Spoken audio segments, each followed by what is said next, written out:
অর্থ জানলেই তাদের মন গড়া কোরআনিক তাফসীরের ব্যবসায় ভাটা পড়বে। কার মতো তওবা করব? আল্লাহ বলেন, ইয়া আইয়ুহাল্লাযীনা আমানু তুবু ইলাল্লাহি তাওবাতান নাসুহা। নসুহা নামের এক ব্যক্তি, তার মতো তওবা করো। চিন্তা করেন কেমন ব্যক্তি যে কোরআনে নাম এসে গেল। কুয়াকাটা হুজুরের এই তর্জমা যে ভুল সেটা ধরিয়ে দেন মুফতি ডক্টর আমির হামজা। এরকম কোন কথা কোরআন হাদিসে নেই, ওই ভণ্ডরা সব বানিয়েছে। তাওবায়ে নাসুহা মানে একনিষ্ঠভাবে তওবা করা। আমির হামজার এই বক্তব্যের পর কুয়াকাটা হুজুর ভুল স্বীকার না করে আবারও ডাহা মিথ্যা কথা বলেন কোরআন শরীফ নিয়ে। আসলে ব্যাপারটা এমন না, এই নসুহার যে ঘটনাটা শুনাইলাম এটা ভিন্ন কিতাবের ঘটনা, কোরআনেও নাই হাদিসেও নাই। এসব কারণে কোরআনের অর্থ পড়ার কথা বললে তাদের মধ্যে অস্থিরতা কাজ করে।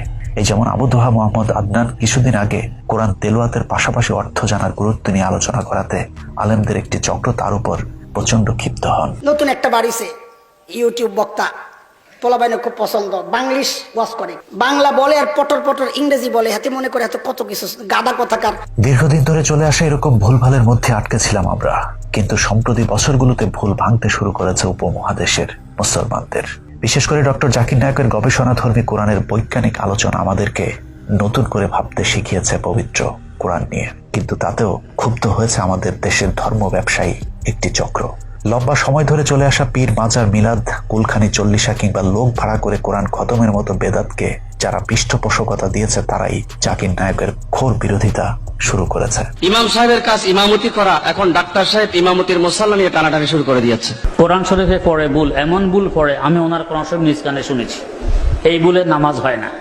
তো যার নিজের নামাজ হয় না সে আরো তো ইমান নিয়ে এত চিন্তিত। টাইওয়ালা বুখারী শরীফ সম্পর্কে, মুসলিম শরীফ সম্পর্কে গোটা বিশ্ব মুসলমানকে বিভ্রান্ত করার জন্য মিথ্যা বক্তব্য দিয়েছে। প্যান্ট শার্ট টাই পরা ওয়াজের ওয়াজ যদি না শুনে মুসলমান, জাকির নায়কের জন্য কেন পাগল হইলি?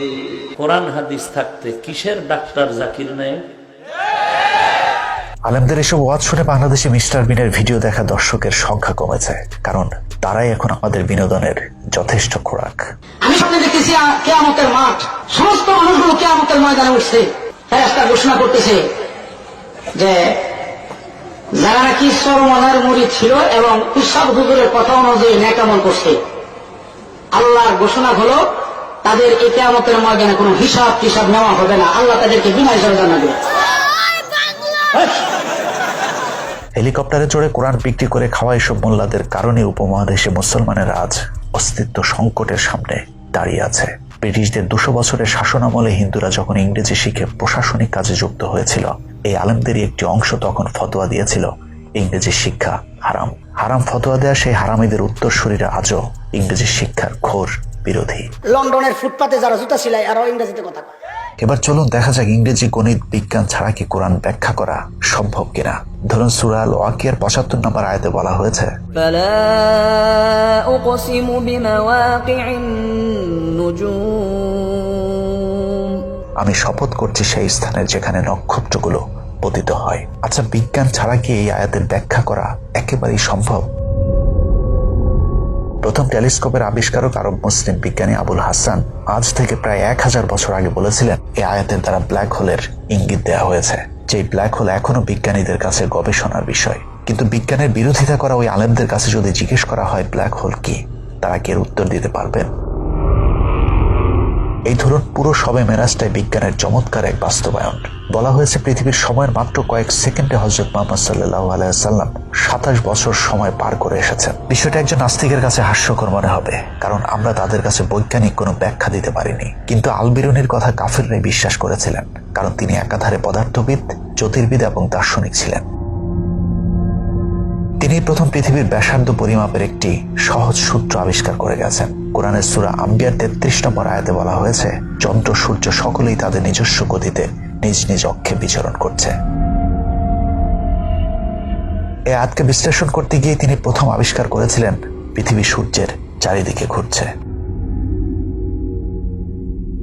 সেই বিজ্ঞানী আল বিরুনি মেরাজ সম্পর্কে 1023 খ্রিস্টাব্দে বলে গেছেন, মেরাজের ঘটনা কোনো অলৌকিক বিষয় নয়, বরং আল্লাহ সেই রাতে পুরো পৃথিবীর সময়কে নিয়ন্ত্রণ করে দিয়েছিলেন। আজকের আধুনিক বিজ্ঞানীরা যার নাম দিয়েছেন ডাইমেনশন। আমাদের এই বর্তমান পৃথিবী 3 ডাইমেনশনাল বা ত্রিমাত্রিক। ফোর্থ ডাইমেনশন বা টাইম ডাইমেনশনের অস্তিত্ব আমাদের জীবনে থাকলেও আমরা এর পুরোপুরি সুবিধা এখনো ভোগ করতে পারিনি। যেমন থার্ড ডাইমেনশনের কারণে আমরা উপরে নিচে সামনে পেছনের ডানে বায়ে সব দিকে চলাচল করতে পারি, কিন্তু টাইম ডাইমেনশনের ক্ষেত্রে তা এককেন্দ্রিক, অর্থাৎ সময় সব সময় ভবিষ্যতের দিকে চলমান। আমরা চাইলেই সময়কে থামিয়ে দেয়া কিংবা সময়ের সামনে পেছনে যেতে পারি না। কিন্তু বিজ্ঞানীদের মতে আমাদের আশপাশেই হয়তো এমন গ্রহ আছে যেখানকার প্রাণীরা অতীত ভবিষ্যৎ যেখানে ইচ্ছা বিচরণ করতে পারে। স্ট্রিং থিওরি অনুযায়ী পৃথিবীতে 10টি ডাইমেনশন রয়েছে। এর মধ্যে আমরা যদি ফিফথ ডাইমেনশন পর্যন্ত বাস্তব রূপ দিতে পারতাম তাহলেই আমরা আমাদের ভবিষ্যতে চলে যেতে পারতাম, সময়কে থামিয়ে দিতে পারতাম, এমনকি একজন মানুষই আলাদা হয়ে দুইজন মানুষের মতো বিচরণ করতে পারতাম। এম থিওরি অনুযায়ী পৃথিবীতে ডাইমেনশন রয়েছে 11টি। ওজনিক স্ট্রিং থিওরির মতে 26টি ডাইমেনশন থাকতে পারে আমাদের এই মহাবিশ্বে। এবার চিন্তা করুন, বিজ্ঞানীরা যদি 26টি ডাইমেনশনের গাণিতিক রূপ দিতে পারে তাহলে যিনি এই মহাবিশ্ব সৃষ্টি করেছেন তার পক্ষে কততম ডাইমেনশনের বাস্তব রূপ দেওয়া সম্ভব? স্ট্রিং থিওরি অনুযায়ী 10ম ডাইমেনশনে অবস্থান করা কোনো প্রাণী তার গ্রহের বাইরের অন্য গ্রহেও প্রভাব বিস্তার করতে পারে, অর্থাৎ সে চাইলে অন্য গ্রহের সময়কে আটকে দিয়ে তার নিজের গ্রহের সময় চলমান রাখতে পারেন। অতএব আমরা যদি ধরে নিই আল্লাহ 10ম ডাইমেনশনে অবস্থান করছেন তাহলে তার পক্ষে পৃথিবীর সময়কে 27 বছরের জন্য আটকে দেয়া সম্ভব। কিংবা হতে পারে রাসূল সাল্লাল্লাহু আলাইহি ওয়াসাল্লামকে সেদিন যেখানে নিয়ে যাওয়া হয়েছিল সেখানকার 27 বছরের সাথে পৃথিবীর সময়ের অনুপাত মাত্র কয়েক সেকেন্ড। যেমন আমাদের সৌরজগতের শুক্র গ্রহের একদিন সমান পৃথিবীর 116 দিন 18 ঘন্টা, অর্থাৎ শুক্র গ্রহে আপনি একদিন কাটিয়ে আসলে আপনার পৃথিবীর জীবন থেকে 116 দিন শেষ হয়ে যাবে। তার মানে একই সময় বিভিন্ন গ্রহের সময়ে যদি পার্থক্য থাকতে পারে তাহলে আরশে আজিমের সাথে পৃথিবীর সময়ের পার্থক্য কত সেটা আমাদের মানুষের পক্ষে জানা কখনোই সম্ভব না। তবে যেহেতু রাসূল সাল্লাল্লাহু আলাইহি ওয়াসাল্লাম আল্লাহর কাছে যাবার আগে মসজিদুল হারাম থেকে বাইতুল মুকাদ্দাস পর্যন্ত পৃথিবীতে ছিলেন এবং ওই সময় মক্কা থেকে জেরুজালেমে যেতে দীর্ঘ সময় কেটে যেত, সেই কারণে অনুমান করা যায় আল্লাহ হয়তো এখানে তার হায়ার ডাইমেনশনাল ক্ষমতা ব্যবহার করে পৃথিবীর সময়কে 27 বছরের জন্য আটকে দিয়েছিলেন। অতএব মুহাম্মদ সাল্লাল্লাহু আলাইহি ওয়াসাল্লামের মেরাজ কোনো গল্প নয়, বরং বৈজ্ঞানিক থিওরির প্রতিফলন। মেরাজের ঘটনায় কিভাবে বিজ্ঞানের প্রয়োগ ঘটেছে তা বোঝার জন্য উৎকৃষ্ট উদাহরণ হতে পারে epic science fiction movie Interstellar. এই ছবিটিতে টাইম ট্রাভেলের বিষয়টি নিখুঁতভাবে ফুটিয়ে তোলা হয়েছে। যেমন মুভির একেবারে শেষ দিকে ছবির প্রধান চরিত্র কুপারের সাথে তার মেয়ে মার্ফের যখন সাক্ষাৎ হয় তখন বাবার চেয়ে মেয়ের বয়স অনেক বেশি দেখানো হয়েছে, কারণ বাবা পৃথিবী থেকে দীর্ঘ সময়ের জন্য বিভিন্ন গ্রহে অবস্থান করেছেন। ইন্টারস্টেলার মুভিতে ব্ল্যাক হোলের পাশাপাশি ওয়ার্ম হোলের বাস্তব ব্যবহার দেখানো হয়েছে, যা আমাদের এক গ্রহ থেকে অন্য গ্রহের শর্টকাট ওয়েতে নিয়ে যেতে সক্ষম। অর্থাৎ মেরাজের রাতে নবীজিকে বহন করা যে দ্রুতগামী বাহনের কথা বলা হয়েছে হতে পারে সেটাও ছিল শক্তিশালী মধ্যাকর্ষণ শক্তির সর্বোচ্চ ব্যবহার। বিধর্মীরা মেরাজকে অস্বীকার করলেও ইন্টারস্টেলার মুভিকে বলেছেন বৈজ্ঞানিক, কারণ এই মুভিতে স্ট্রিং থিওরি, রিলেটিভিটি, অ্যাস্ট্রোফিজিক্স এবং টাইম ডাইলেশন সহ বেশ কয়েকটি বৈজ্ঞানিক সূত্রের বাস্তবিক রূপ দেওয়া হয়েছে। তবে বাস্তবে তা করতে হলে বিজ্ঞানকে আরো অনেক দূর এগিয়ে যেতে হবে, তা হয়তো কখনোই সম্ভব নাও হতে পারে। কাফেররা যখন বিজ্ঞানের এসব জয়যাত্রার পথে নতুন নতুন আবিষ্কারের স্বপ্ন দেখছে, বিজ্ঞানময় এই কোরআন থেকে ইংরেজি গণিত বিজ্ঞান বাদ দিয়ে আমাদের আলেমরা তখন সাপ ব্যাঙের বানোয়াটকেচ্ছা কাহিনী শিখিয়ে তৈরি করছেন মসজিদের ইমাম আর মাদ্রাসার শিক্ষক, যাদের আয়ের একমাত্র উৎস মানুষের জাকাত, ফিতরা, মিলাদ আর কুরবানির চামড়ার টাকা। বলে এই শিক্ষা সিলেবাস সংস্কার করো, বলে কেন? ইংরেজি ঢুকাও, বিজ্ঞান ঢুকাও। কারা এরা? এরা ইংরেজদের দালাল। ধোকা খায়ও না, ওই ইংরেজি পড়ার মধ্যে আমার কোনো গর্ব নাই। আমরা কোরআন থেকে বিজ্ঞানকে আলাদা করে দেওয়ার সুযোগে আমাদের দেশে ইসলাম বিদ্বেষী নাস্তিকেরাও বিজ্ঞান থেকে কোরআনকে সরিয়ে দিয়েছে। আমাদের পাঠ্যপুস্তকের 6ষ্ঠ থেকে দ্বাদশ পর্যন্ত বিবর্তন নামে একটি অধ্যায় পড়ানো হচ্ছে, যা কোরআনের সুস্পষ্ট বিরোধিতা। যেখানে বিজ্ঞানের ভ্রান্ত ব্যাখ্যা দিয়ে শেখানো হচ্ছে মানুষের উৎপত্তি বানর, শিম্পাঞ্জি কিংবা গরিলা থেকে। মাধ্যমিকের 9ম-10ম শ্রেণীর বিজ্ঞান বইয়ের 104 নম্বর পৃষ্ঠায় কথিত বৈজ্ঞানিক ব্যাখ্যা দিয়ে দেখানোর চেষ্টা করা হয়েছে মানুষের একসময় লেজ ছিল, কালের আবর্তনে সেই লেজ না দেখা গেলেও লেজের ঠিক ওই জায়গায় কক্সিক্স নামক লেজের অংশ বিশেষ এখনো রয়েছে, যা হয়তো জাফর ইকবালের পেছনে চেক করলে পাওয়া যেতেও পারে। পৃথিবীর সমস্ত সায়েন্টিস্ট মিলে ঠিক করেছেন যে ডারউইনের বিবর্তনের যে থিওরি, সেটা হচ্ছে যে পৃথিবীর সবচেয়ে গুরুত্বপূর্ণ সায়েন্টিফিক থিওরি। জাফর ইকবালের এই বক্তব্যের সাথে হয়তো আলেমরা একমত হবে না, কারণ কোরআন বলছে হাওয়া এবং আদম আলাইহিসসালাম পৃথিবীতে প্রথম আসা মানব যুগল। কিন্তু বিজ্ঞানী ডারউইন বলছে মানুষের পূর্বপুরুষ ছিল বানর, গরিলা কিংবা শিম্পাঞ্জি। এখন আমরা কোনটা বিশ্বাস করব? ধরে নিলাম আপনি ইংরেজি পড়েন না, তাই ব্রিটিশ বিজ্ঞানী ডারউইন কি বলেছেন সেটা নিয়ে আপনার মাদ্রাসার শিক্ষার্থীদের মাথা ব্যথাও নেই। কিন্তু মাদ্রাসার বাইরে দেশের 87% সাধারণ শিক্ষা প্রতিষ্ঠানের শিক্ষার্থীরা তো এই বিজ্ঞানে শিখছে, তাদের কি হবে? শুধু ওয়াজ করে তো আর তাদের ঈমান ঠিক রাখা যাবে না, তাই তাদেরকেও বৈজ্ঞানিকভাবে বোঝাতে হবে যে ডারউইনের বিবর্তনের ধারণা শুধু একটি মিথ্যা কল্পনা, কারণ তাদের দানের টাকাতে আপনার মসজিদ মাদ্রাসার বেতন চলে। এখন নূরে মদিনা হাফিজা ইসলামিয়া মাদ্রাসার একজন ছাত্র হয়তো বলবেন, ডারউইনটা আবার কে? এটা কি ফুরফুরা শরীফের কোনো পীর সাহেব নাকি? না, উনি দাওরা হাদিস পাশ করা আলেম না।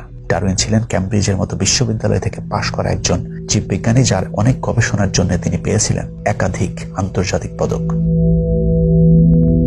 এমন একজন বিজ্ঞানীর যুক্তি মিথ্যা প্রমাণ করতে হলে আপনাকেও পাল্টা বৈজ্ঞানিক যুক্তি দাঁড় করাতে হবে।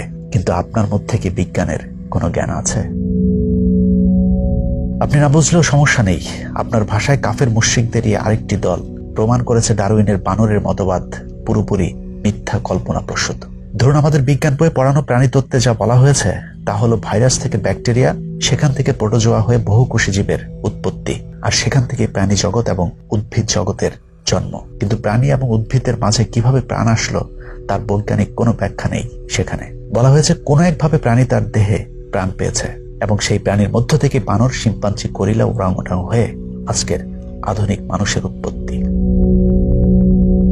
আমাদের বিজ্ঞান বই অনুযায়ী বানর, শিম্পাঞ্জি কিভাবে আধুনিক মানুষের রূপ পেল তার কিছু মিথ্যা তথ্য দেওয়া হয়েছে। যেমন বানর, শিম্পাঞ্জি, ওরাংওটাং মানুষের রূপ পেতে 2টি ধাপ পার হয়েছে, যার প্রথম ধাপটিকে বলা হয়েছে নিয়ান্ডারথাল।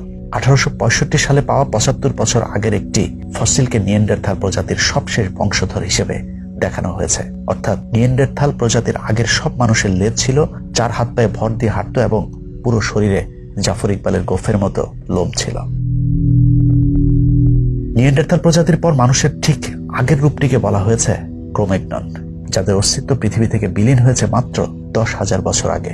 তার মানে আধুনিক মানুষ অর্থাৎ আমাদের বয়স 10,000 বছর কিংবা তার কিছু বেশি সময়। এবার চলুন বিবর্তনের এই ব্যাখ্যা কতটা ভ্রান্ত সেটা প্রমাণ দেখি। 2018 সালের জানুয়ারির 26 তারিখে ইউএস জার্নালে 1,77,000 থেকে 1,88,000 বছরের পুরাতন আধুনিক মানুষের একটি জীবাশ্ম আবিষ্কারের খবর প্রকাশিত হয়। 2017 সালের জানুয়ারির 10 তারিখে স্টিফেন অ্যান্ডারসন একটি প্রবন্ধে লেখেন, 30 million years old human fossil found in Morocco challenge our understanding of evolution। অর্থাৎ মরক্কোতে 3 লাখ বছর আগের একটি মানুষের জীবাশ্ম পাওয়া গেছে, যা প্রমাণ করে বিবর্তনের মতবাদ একটি ভুল ব্যাখ্যা। অতএব 10, 20, 30 কিংবা 75,000 নয়, মানুষের অস্তিত্ব আরো অনেক হাজার লক্ষ কোটি বছর আগে থেকেই।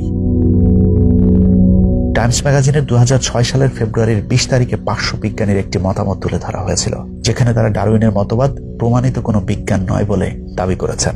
যুক্তরাষ্ট্রের 5,70,000 চিকিৎসক বলেছেন কোন এক ঐশ্বরিক শক্তির সৃষ্টি মানুষের প্রাণ। দেশটির 60% চিকিৎসক ডারউইনের মতবাদকে সরাসরি প্রত্যাখ্যান করেছেন। বিখ্যাত জীববিজ্ঞানী কেভিন অ্যান্ডারসন বলেছেন, জীববিজ্ঞানের প্রধান শর্ত জীবন আসে জীবন থেকে, কিন্তু বিবর্তনের এই মতবাদ জীববিজ্ঞানের সেই মৌলিক শর্তকেই ভায়োলেট করেছে। অতএব এটা কোনো বিজ্ঞান হতে পারে না। কেভিন অ্যান্ডারসন আরো বলেন, কেউ যদি মনে করে সে প্রাণ তৈরি করতে পারবে, তাহলে আমি প্রাণীর সবগুলো উপাদান, শর্করা, অ্যামাইনো অ্যাসিড, লিপিড, এই সবগুলো উপাদান দিয়ে বলবো সে যেন একটি প্রাণ তৈরি করে দেখায়। এখন পর্যন্ত সমসাময়িক জেনেটিক্স, কোষ জীববিজ্ঞান, ইপিজেনেটিক্স, আণবিক জীববিজ্ঞান এবং জৈব রসায়ন বিদ্যায় লাখ লাখ টাকা খরচ করে প্রাণ উৎপত্তির যে গবেষণা চলছে তার ফলাফল একেবারেই শূন্য। তিনি বলেন, সুনির্দিষ্টভাবে বলা না গেলেও যা মনে হচ্ছে তা হলো প্রাণ সৃষ্টির এই প্রচেষ্টা কখনোই সফল হবে না, কারণ কোন এক অদৃশ্য শক্তি আমাদের দেহে প্রাণ দিয়েছেন, যা আমাদের চিন্তার শক্তিরও বাইরে। অবশ্য পবিত্র কোরআন সেই শক্তির প্রমাণ দিয়েছে সূরা আম্বিয়াতে, যেখানে বলা হয়েছে, আমি পৃথিবীর সব প্রাণীকে পানি থেকে সৃষ্টি করেছি। বিজ্ঞানীরা আজ প্রমাণ পেয়েছে প্রাণী দেহের কোষের গুরুত্বপূর্ণ উপাদান সাইটোপ্লাজমের 80% পানি।